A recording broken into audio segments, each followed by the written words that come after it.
Welcome back to Headlines. I'm Wes Austin, and these are today's top stories. First up, AOC is panicking about a possible DOJ investigation of her. She's upset and confused because she thought the DOJ only investigated conservatives.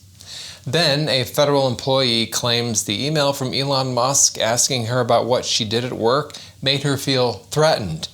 You know it's serious when a federal employee's work plans of doing absolutely nothing are interrupted by having to do almost something. We have the video clip. Next, Trump just revealed who Biden secretly blames for the Democrats' election loss, and it's not Kamala Harris. Nothing like the sweet freedom of retirement to finally say who's been pulling the strings for the last decade. And finally, a Democratic congresswoman says that Elon Musk can't be trusted because he's an immigrant from South Africa. Wow, she hit the Democrat hypocrisy jackpot. We've got the video clip of her as well.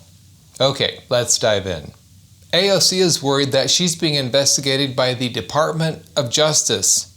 Oh, why is that? Just because you were training illegal immigrants on how to avoid law enforcement? In a letter to Attorney General Pam Bondi, AOC asked whether she was under investigation. Nothing says I'm innocent like asking if you're being investigated. That's like calling the police to ask if they found your fingerprints yet. Hello, police? Have you found my fingerprints yet? Here are a few excerpts from the letter. I write to request clarity on whether the Department of Justice has yielded to political pressure and attempts to weaponize the agency against elected officials whose speech they disagree with. The irony is so thick, you could serve it as a side dish at one of her former bartending gigs. On February 13, 2025, Mr. Homan announced that he had asked the Deputy Attorney General to open an investigation and that I will be in trouble now. I thought AOC laughed about Homan saying that.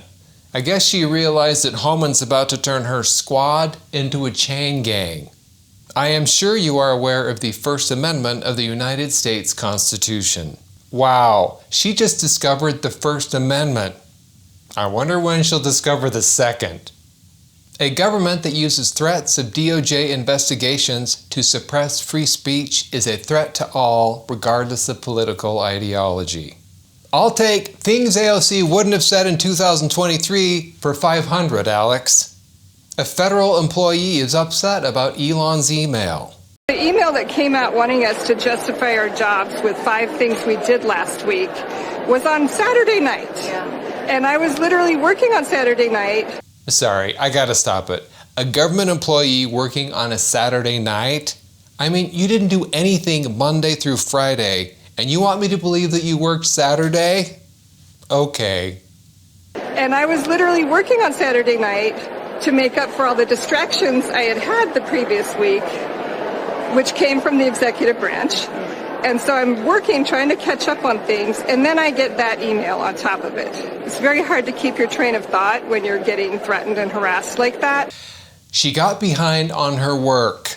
Apparently answering one email from Elon required her to postpone renaming the office plants until fiscal year 2026. The email asking her for 5 things she did that week made her feel threatened and harassed, because listing 5 things would mean admitting that she did 4 more things than usual. Guess who Joe Biden blames for the Democrats' election loss? And it's not Kamala Harris or the stairs on Air Force One. President Trump recently revealed that when he visited the White House shortly after Kamala Harris's defeat, he spoke with a very angry Joe Biden who blamed Barack Obama for the election loss. I guess he forgot who was president when everyone started hating the Democrats. Biden later told Trump that he also blamed Nancy Pelosi, but he placed no blame on Kamala Harris. It makes sense. You can't blame someone who is basically in witness protection for the entire campaign. Biden refusing to blame himself is like the captain of the Titanic saying he bears no responsibility because he was asleep when they hit the iceberg. Democrats have identified a new immigration emergency. Elon Musk has only been here for 22 years. As Elon Musk continues to expose government waste and fraud, the Democrats are getting more and more upset. One of them, Representative Marcy Kaptur of Ohio, is questioning Musk's loyalty because of his immigration status. Mr. Musk has just been here 22 years, and he's a citizen of 3 countries. I always ask myself the question, with the damage he's doing here, when push comes to shove, which country is he loyalty to? South Africa? Canada? Or the United States? And he's only been a citizen, I'll say again, 22 years. Marcy's acting like Musk just landed at Ellis Island last Tuesday. 22 years is a long time. He's been a citizen since the early 2000s. You know, back when Joe Biden could still form a complete sentence. Musk's been a U.S. citizen for 22 years, but that's not good enough for Marcy.